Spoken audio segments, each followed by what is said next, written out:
we can define music as a certain thing, or you can say music can only be these things. So getting into the experimental realm, I saw the boundaries of music. It's like, especially electronic music, that really expands sonic possibilities there.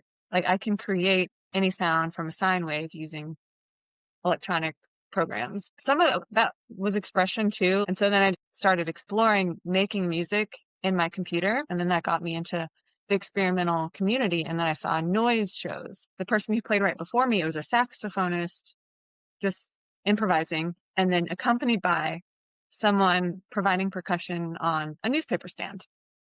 And they just flip it around and like find different tones. And so just as I got more into that world, my definition of music expanded, and then you're up. You're just listening to the different tones. You're not thinking about what instrument that is, or the form, the sonata form or whatever. You're thinking about just the sound itself.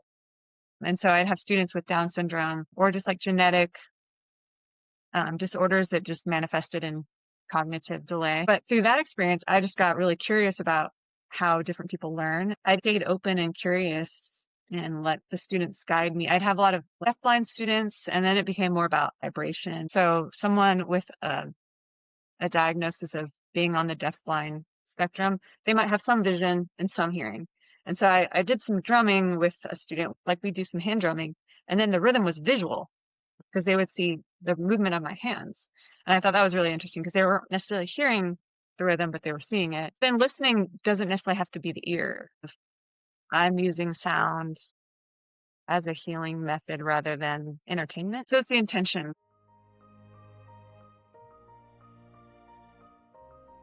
Hello, friends. It's Donnabelle, your host of another episode of To Hum is Human, the podcast where we explore the transformative power of tuning into our intuition to express our passionate purpose. Today's episode, Resonant Pathways, Music, Healing, and Human Connection, dives into the hum of sound, how rhythm, vibration, and deep listening can open us up to healing and transformation, because sound isn't just something we hear.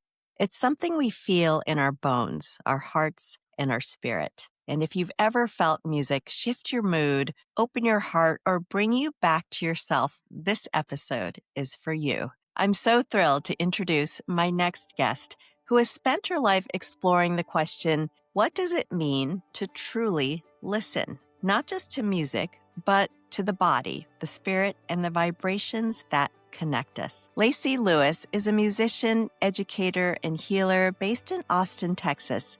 From her early days on the drumline to creating experimental electronic soundscapes to her current work in music therapy and vibrational sound healing, Lacey's path shows us how sound can transform, heal, and connect us.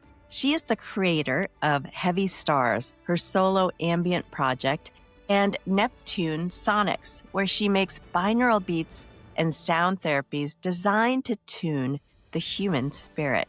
She also teaches at the Texas School for the Blind and Visually Impaired, where her work in adaptive music education has opened doors for countless students.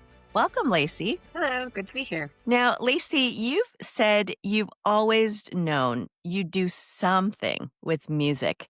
Can you share a moment when you first realized that sound wasn't just art for you, but a way of life? I have a memory of being in the shower at my grandparents' house and like hearing like the water in the pipes and then going to try and write it down in music. And I was like, I'm not really sure how to do that. I don't know how young I was, but the sound really fascinated me. I think a lot of people mention too, getting inspiration while in the shower. And I wondered if it's just the sound of the water giving us this vibration. And it's a very calming and soothing sound where then you can then maybe go to higher states of consciousness. Who knows? But I know that the shower is a very provocative place for creation. Yeah, and some of it is you're in a certain brainwave state.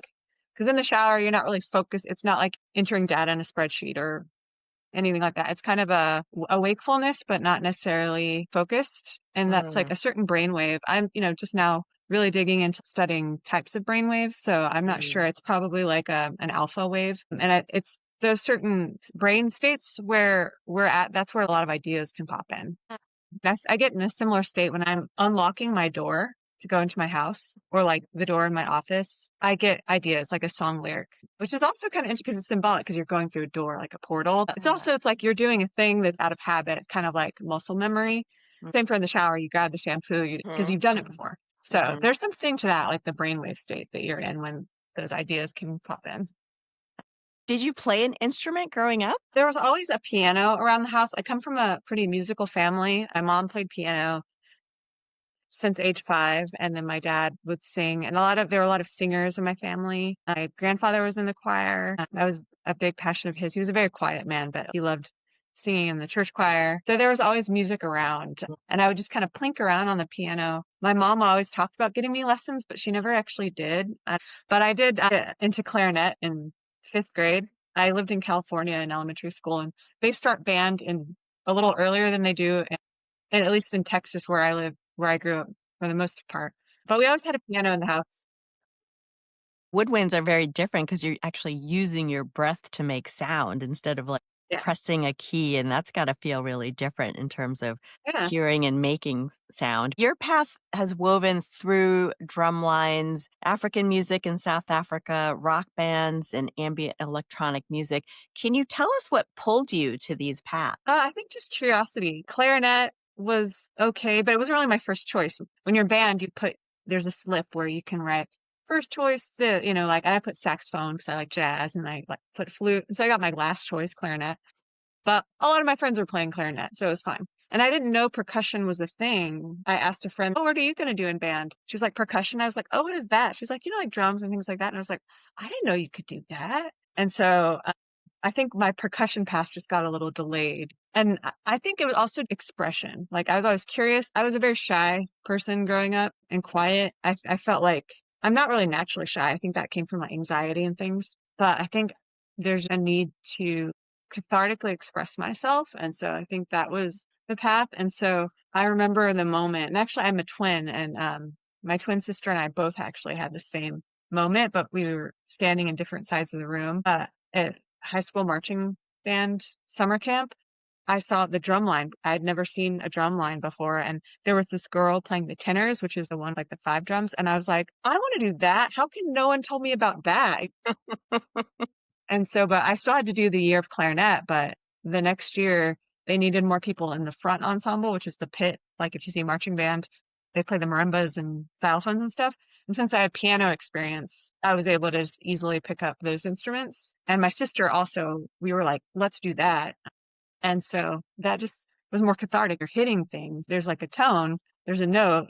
I love that about percussion, or at least the vibraphones. And actually, I don't know if you can see that I have a vibraphone behind me. Because you can hit it, but you're also getting the note. So it's just a very cathartic way of expression. But in music school, like I loved it. You're very immersed. Your skills increase really quickly. They call it kind of the sophomore slump because your sophomore year, you're not seeing as much growth. Then freshman year, as a music major, you just grow so exponentially in music, and it's really exciting. Still, music school is you're learning other people's music. And then when I went to South Africa, I got to focus on African music. And in one of my classes, someone was playing this Zimbabwean thumb piano. And in my South African music class, they would bring in, or I guess it was my African music class. South Africa, actually, drums aren't really a big part of South African culture just because of geography. But I had an African music class, and they'd talk about different areas of Africa. And someone played that, and I was like, I have to learn that. So I found a teacher, and I learned that while I was there. But I also found some Americans to be in a band with. And so that was my first time to play drums in a band. I never played drum set in a band, which I always wanted to do, but I was afraid of because still I'm 39, and at that age it was still kind of like this idea, especially even as a percussionist. It was like girls play the xylophone and boys play the drum. And so that was maybe a little bit more inclusive at my school because there were a lot of female percussionists. But I think there was still because of that societal cultural thing. And also as a shyer person, I was like afraid to play drums set, even though I really wanted to. And so I felt like it was a safe space. For the first time, I got to play drums in a band. And I had my first show as a drummer in a band while I was in South Africa. And that was really big for me. And then I went back to school to finish my last semester, and I was like, I'm tired of musical academia. Let me be a rock star.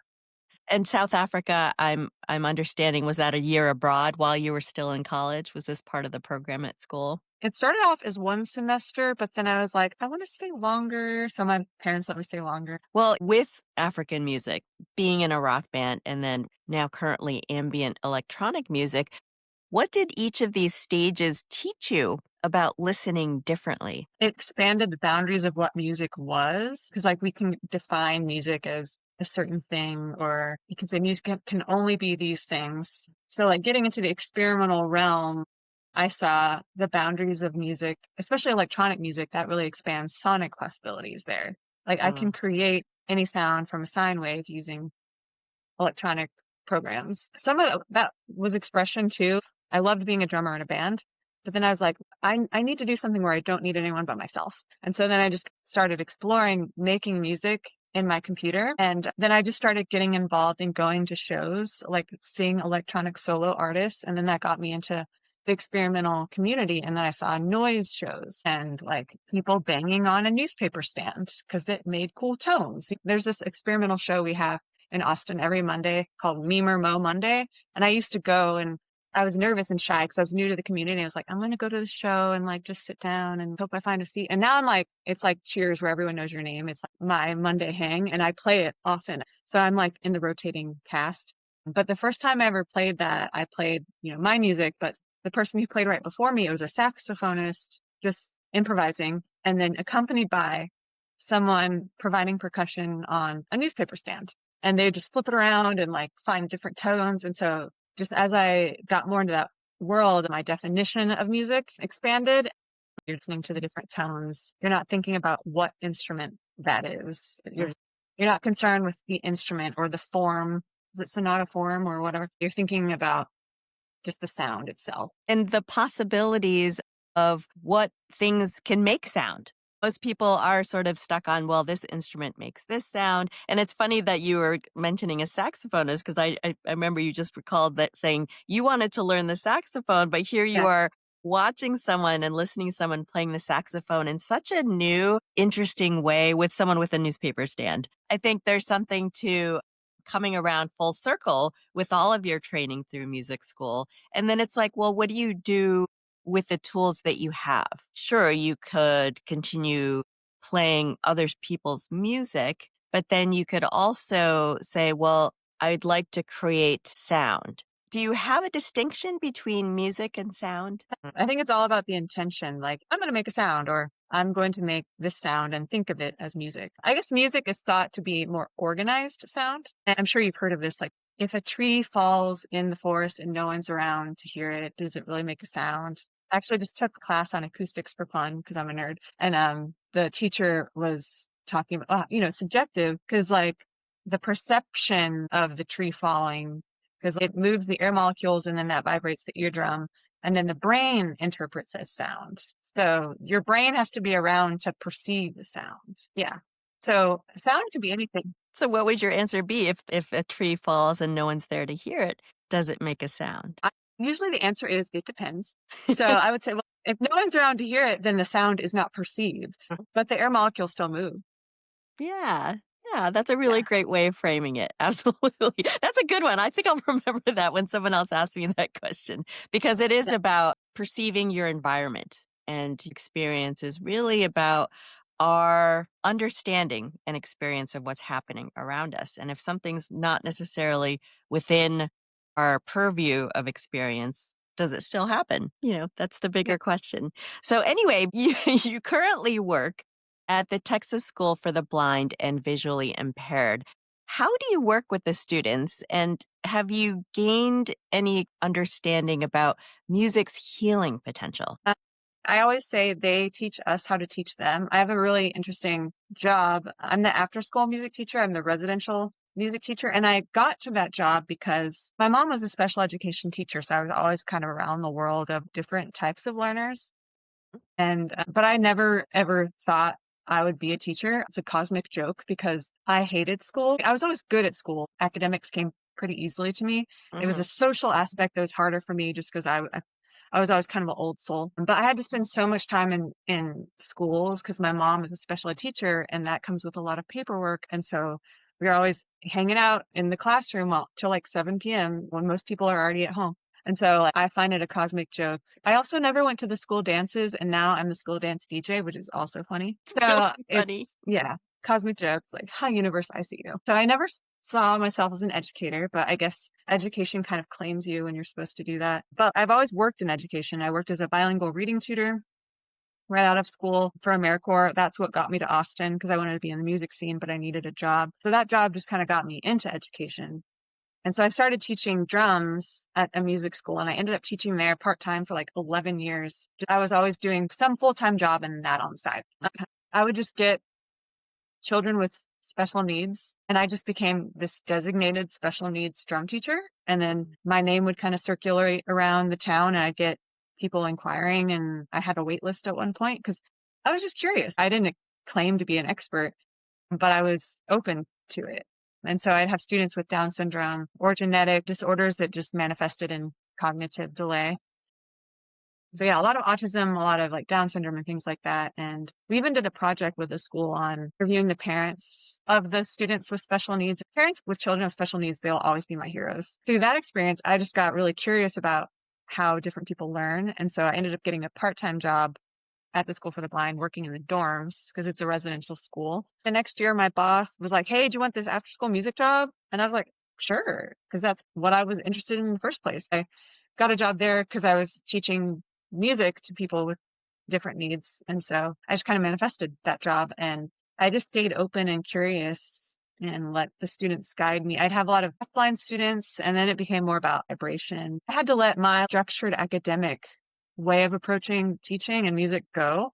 You have to serve the student, meet them where they're at, and just sometimes it's sitting with them and following their lead. They pick up a instrument and are curious about it, just let them explore that. So it just helped me to know that I don't always have to be doing something or teaching something.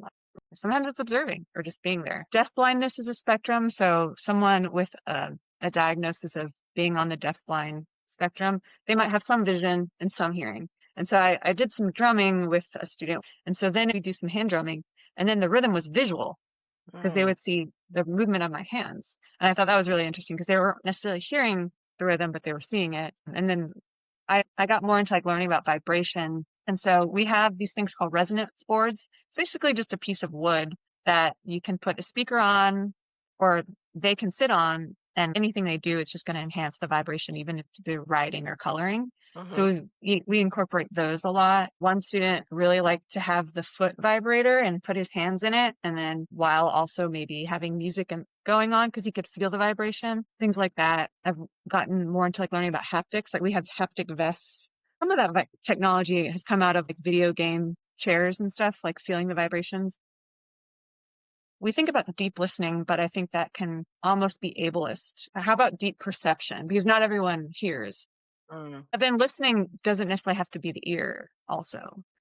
So a lot of students with deaf blindness, just they're seeking input.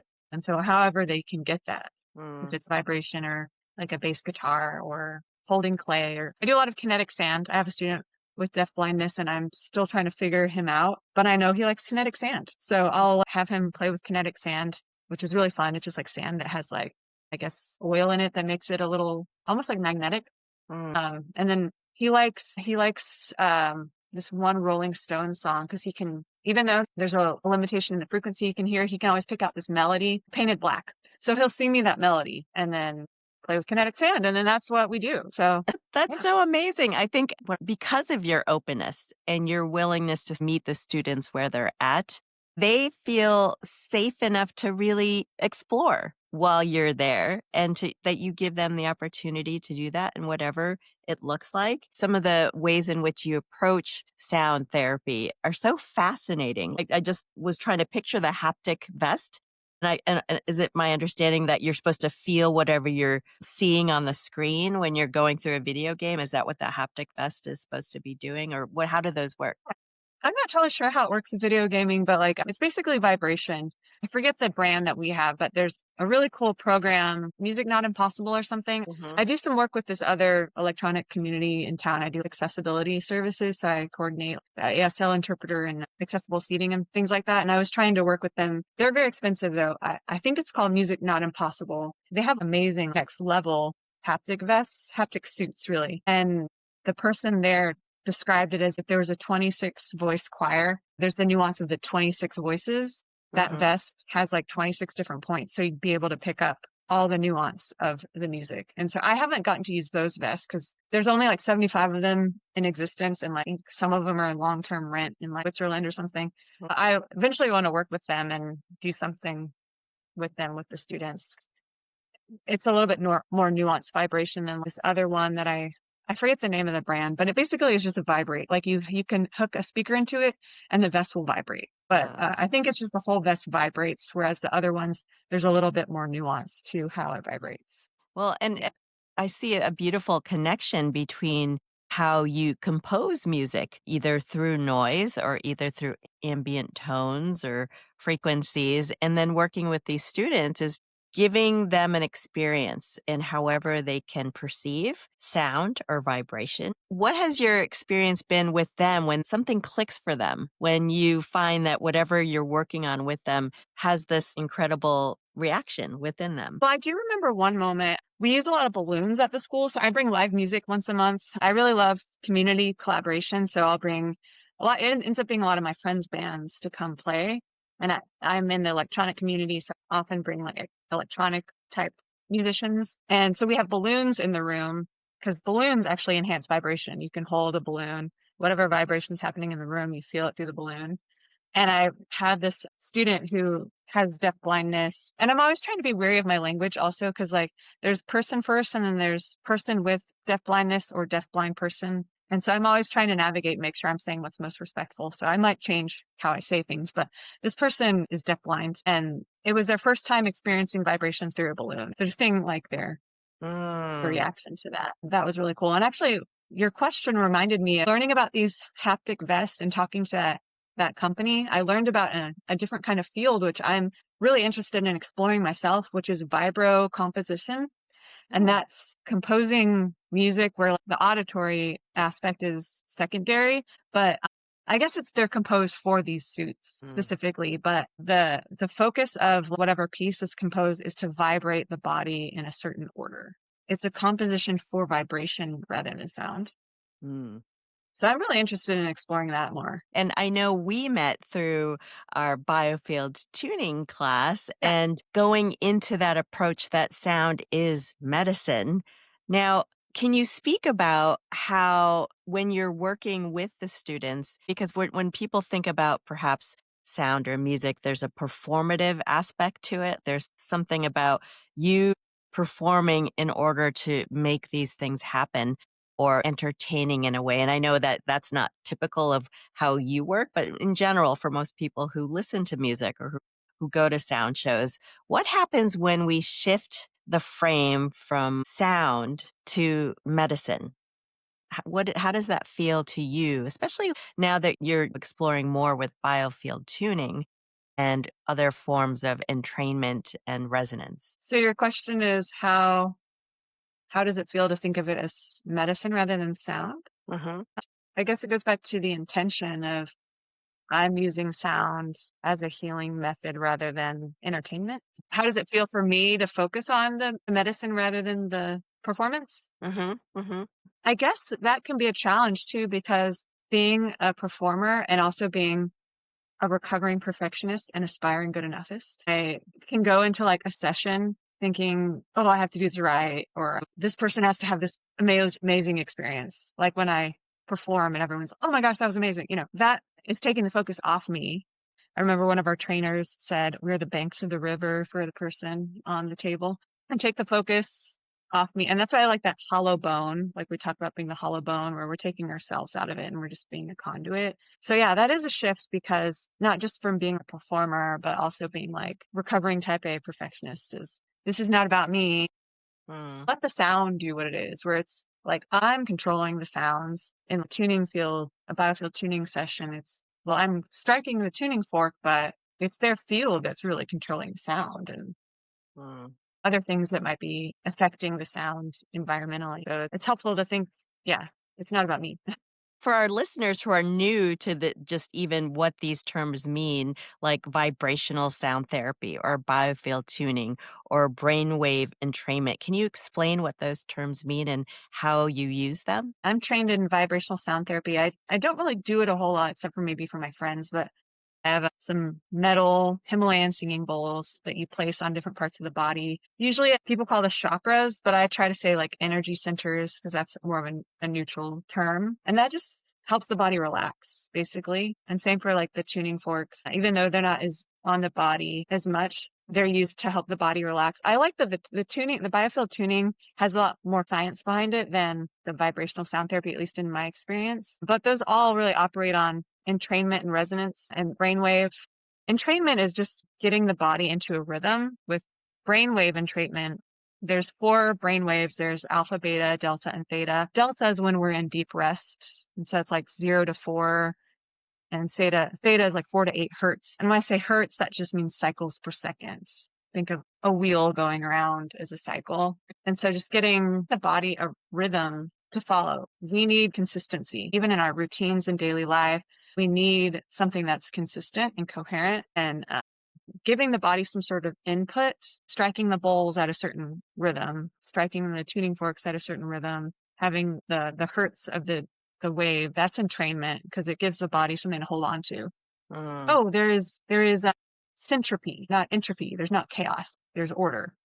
Basically order. It just gives order, coherence, organization. Yeah. Sometimes our lives, whatever we're being exposed to on a daily basis, sometimes we get out of whack with our rhythms, right? We be in a state of maybe constant dissonance or distraction. And so it sounds like that you bring in these coherent tones and frequencies to help and train the mind into more balance and harmony. And I feel like that's such a beautiful place to be in order to really heal and to be at peace where you are in such a busy paced world. Now, with Neptune Sonics, first of all, I love the name and I want to hear where it came from. You're creating binaural beats and isochronic tones. So these are also some really fabulous words that I would love to hear. And if you can explain to our listeners what that means. But Neptune Sonics, where did that come from? So I had a recent development. I've already been thinking about making binaural beats for a while, but Neptune Sonics is I'm a Pisces. Pisces is ruled by Neptune, and I'm really into astrology, and my Neptune is in Capricorn. So for me in my life path, like Capricorn is all about your work and your public image, and then Neptune is Pisces. It's very poetic, musical, healing, and so Mm, that just this emerging of like my Neptune being in Capricorn kind of shows that like my work, my profession is all about healing and using music and radical things. And then I also like the play on words of Neptune. Like I made my logo and the T looks like a tuning fork. So it's like Neptune. that's great. So that's where it came from. I thought about other ideas for the last year, but they just weren't really, for lack of better words, resonating. And so then I came up with Neptune Sonics. That's perfect. But I got into that idea of binaural beats because I've always been really fascinated by the brain. The most amazing technology that exists is the brain, and how we can affect our own consciousness with sound. I'm a very hard person to get into a meditative state. Therapists have tried hypnosis on me, things like that. It doesn't work. But I've found that the only way for me to get to a deep state is through sound. And it kind of makes sense that I'm a musician, Hmm. and the music that I make also as Heavy Stars is it just I didn't start out trying to make ambient music, but I just made music that I liked, and then people are like, it's ambient. I'm like, okay, I'm an ambient musician. But then like people invite me to do music for yoga classes, and I do yoga, so it kind of merges two of my loves. So actually I've been making relaxing meditative music, and people will just say, oh, thanks for the sound bath. And I'm like, oh, cool, I was just playing my songs, but okay, I guess it's a sound bath. So I found myself in these worlds of making therapeutic music. And then I know the only way that I can relax really and get into a meditative state is through sound. And then I've struggled some with depression, anxiety, and I've thought in depression, anxiety, those are brainwave states. There's got to be a way to fast track getting myself to a better mental state. And then I was like, oh yeah, through brainwaves. And I'm not the only one who's been doing this. People have been doing this for a long time. YouTube is full of binaural beats and things like that. But I just kind of came to it through my own thought process. I would listen to binaural beats. Then I was like, well, I can make these. Could you explain what binaural beats are for people who've Oh never yeah, heard of it before? there's one frequency. And when I say frequency, that means hertz per second. Like a really high frequency will be a really high note, and a low frequency will be a low note because there's fewer hertz cycle per second. A low frequency, it's like this low frequency, like so, but the faster they get, the higher the note. So Mm, there's a range of frequencies, and the human ear can only hear a certain amount. But with binaural beats, there's 1 hertz in the right ear, and it only works in headphones mm, because there has to be one frequency in the right and one in the left. And I use a program called Ableton. People use it to make electronic music, but I can use Ableton. It has a feature in there where I can just like make a frequency, and I can make it so that it only goes to the right. And then there's one on the left. So say there's 10 hertz, I'll do a higher number. There's 14 hertz on the right, and there's 10 hertz on the left. And so the brain perceives the difference in those. So you have, I think I said 14, 10. So the difference in 14 and 10 is 4. The brain perceives 4 hertz, and that's like a high theta, or like a low, it's like theta delta kind of right at the end, like it's where theta turns into delta, where we're getting to delta, which is when we're asleep, as our brain is usually at delta. And so that's what binaural beats. Bi meaning two. So there's two different hertz going on, and the brain perceives the difference. And that's why you have to have headphones in order to actually get that effect. Like if outside of headphones, you'd still hear like a cool, relaxing sound, but you wouldn't actually get the total effect of getting to that brainwave state. mm, Isochronic tones, I just took an online class on how to make these. An isochronic tone is a way to get around having to use headphones, mm, where you like you have a hertz, and then you have a little more control. I don't want to get too technical in my terms because I don't want to lose people, but so like with the binaural beats, you kind of are limited in what hertz you can use on either side, 10, 14, because you have to get the difference. Like you have to have mm. a whole number type thing. But with isochronic tones, I can pick one frequency and say, I like 432. That's like thought of being a healing frequency. And Mhm. then you can put some sort of effect in there to make it pulse at a certain rhythm. So then you have the hertz you want, but then you have like a rhythm that Mm, gives you a steady pulse. So this class that I took gave me a lot of tools of like how I can figure out how to dial in the certain rhythm. You'd have a pulse going mm. to match whatever hertz that I'm trying to get, or like the delta wave effect. Yeah. And so that's how you can get isochronic tone. You don't have to have the headphones. And so you could have a big audience hearing that and still getting the same effect. Mm, There are people who will do sound bath type things and have stations with all headphones so everyone can have that, but that involves a lot of gear and stuff. So yeah. that's how the isochronic tone simplifies that. But when I make binaural beats, I like to have both. I like to feed two birds with one stone and then be able to put it on YouTube and someone can hear it as a binaural beat. But then I can also use that in like a live setting and Yeah. have the isochronic. Well, I'm curious with Heavy Stars, your ambient project, you create this meditative soundscape where people can achieve this state of being in a different level of consciousness. Do you see that as an intuitive practice as much as a musical one? A lot of my songs come out in different ways. Sometimes I'll create some sort of melody. I'll just be playing around on like a synthesizer or like a vibraphone or something, and then that'll lead to something. But sometimes when I'm opening my door, like I mentioned earlier, like I'll get like a line of poetry in my head. And I've always written poetry, even Mm, when I was still trying to figure out how to express myself musically, when I was just playing drums in bands, I would write poetry. And so sometimes a line of poetry will come into my head, and then that will lend itself to a melody. And then that will give me something to build a song off of.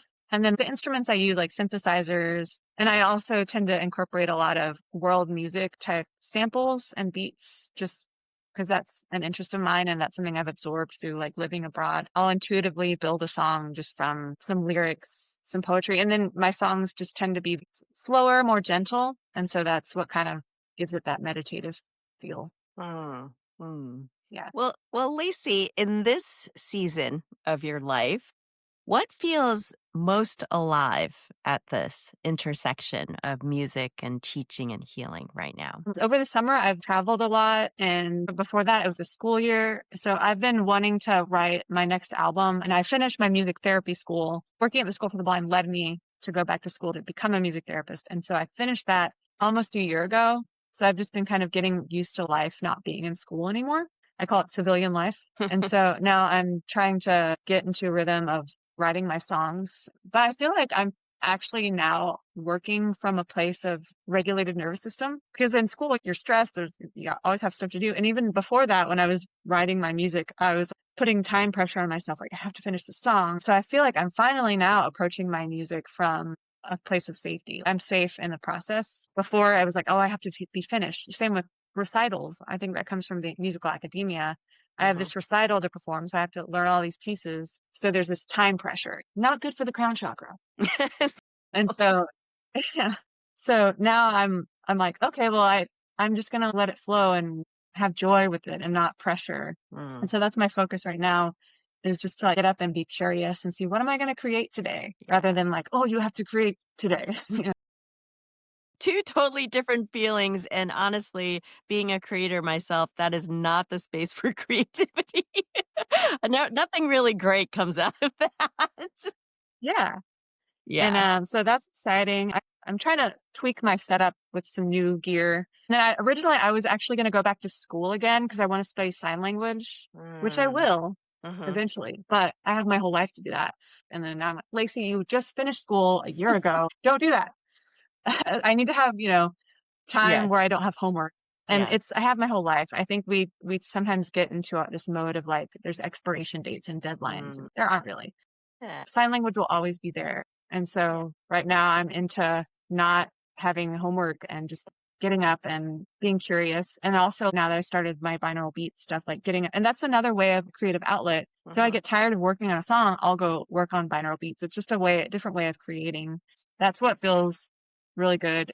There's some new cool projects happening at the school for the blind too. Like we got money to start a drum line. And so I'm trying to find a specialist to teach that. mm. And then I'll support with behavior and such. And so I'm in the process of buying gear and trying to find a drumline teacher who can come to the school twice a week or so. So that's a really exciting project. I really love the school, gives me a lot of freedom and just collaboration with the community. I bring live music. I'm always trying to get better at guitar because I'm mainly a drummer, but music therapy, I had to do a lot of guitar. And so I'm also excited about just diving in and just having more fun with the guitar. And then also I end up getting to teach it some to the kids. So we're kind of learning Mm. together. So it's I the first week of school. Yesterday was the first day. So I'm just building my schedule with the kids. And it's a really fun time of year where I get to meet new students and build meaningful relationships with them because it's all about a meaningful relationship. And yeah. the drumline is really exciting just because I was in drumline, but have some cool collaborations like with UT and then some drumline organizations, and like bringing in a teacher for them is really important because they know me as Lacey, the music teacher who does all the things musically. We do a lot of recording. We have the music yearbook. And so, cause like a visual yearbook doesn't make that much sense for blind people. So, I record them singing songs. So at the end of the year, we have this like compilation of the kids, either covers or original songs. So I kind of wear a lot of hats at the school. So the kids know me as the music lady. But if I'm bringing in a drumline specialist, that exposes the students to, well, that's another job that exists. And I know that was big for me. If I hadn't been in high school and had specific percussion teachers, I wouldn't have thought of that as a career path of, I'm going to go study percussion and be a percussion teacher. Because with blindness, so much learning happens incidentally. No one taught me how to make coffee or do my laundry. I just saw my mom do it and figured it out. Uh-huh. So a lot of our kids meet direct teaching when it comes to also hobbies. Like that's how we learn about hobbies. We see someone skateboarding or painting and then we're like, oh, I want to try that. But that Mhm. doesn't happen when you don't have sight and we live in a visual world. So Mm, I feel like the drumline is an opportunity to be like, oh, here's the specialist we're bringing in. That's another job that I could mm, do. And then also hiring a drumline person, then that they may or may not have experience working with the blind. The only requirement is willingness to try. So they don't necessarily have to have the experience. They just need drumline mm. expertise. But then they become an advocate for the kids because they learn about it and then they can go out into the community and know more about our world. And so something I'm really excited about at my work right now. What a beautiful ripple effect, too. I just admire all the ways in which you express and communicate. I know that's just going to be part of your life constantly because that curiosity leads you to do that. Now, if someone listening feels called to explore sound as a healing modality, where do you recommend they begin? Find an instrument. It doesn't even have to be a sound healing thing. I know a lot of people who they just kind of get curious about sound, but they're worried about being too old to learn something new. You're never too old. Something that's accessible, like a singing bowl, doesn't require too much technique, some, but, and that's why I think drums are really cool too, because you don't have to worry about playing a bad note. It's very primal. So like djembes, hand drums, those are Yeah. things that are really easily accessible. Something where you're not having to worry too much about technique and then you can just focus on the sound itself. Or even just humming. I mean, if you Humming, think yeah. about our bodies as an instrument, I think I read somewhere where that humming actually stimulates the vagus nerve, which then Yeah, calms yeah. the body. That's something everyone hopefully has to be able to just ground themselves and just kind of get to that state. So, Lacey, where can people find you and what you're up to? Where can they search for you? Well, I have my music on Bandcamp, and most platforms, but not Spotify. And so if you look up Heavy Stars, you can find me there. On Instagram, I'm Lacey My Lewis, LaceymyLeWis. And then I have Neptune _ Sonics on Instagram as well. So, plenty of resources to see and catch you wherever you're at. Lacey Lewis, thank you so much for joining me today and for sharing your story with such openness and resonance. And I love how your journey just shows us that sound is not just something we hear, it's something we feel and something that moves through us. And that it's not just music, but it's a memory and a way of connection and also medicine. So I absolutely appreciate you bringing that to us today. Thank you. It was an honor to be on here. Thanks for being here. I hope something from today's conversation stayed with you or gave you a new way to look at things. That awareness, that pause, that's where things start to shift. If you enjoyed this episode, please subscribe, leave a review, or share it with someone who might need it. You can learn more about my work and what's coming up at sonorouslight.com. And you can follow me on Instagram at @tohumIsHuman. Until next time, keep humming.